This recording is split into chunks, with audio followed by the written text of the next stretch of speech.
Sa hindi pa po nakakalam dyan, alam niyo ba na hindi kayo mai-invite talaga sa Ads on Reels kapag nagkaroon po na problema ang ads transparency status nyo? Saan po ba yan siya makikita? Panoorin niyo po ang video ito. Buksan niyo lang ang Facebook account. Pindutin ang profile icon. Pindutin ang pangalan. Then, dito sa About, pindutin niyo lang. Scroll up. Pindutin niyo lang ang Profile Transparency, click See All, then click Go to Add Library.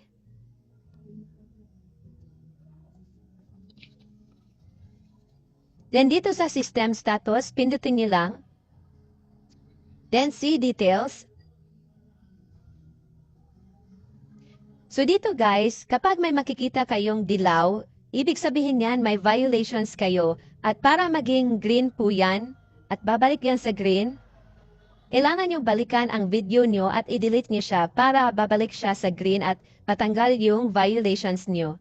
Or kung pwede i-appeal, mat-appeal kayo guys. So dito nyo makikita ang history. I-click nyo lang sa baba. Ayan, so dito nyo makikita kung na-resolve na ba yung mga violations ninyo.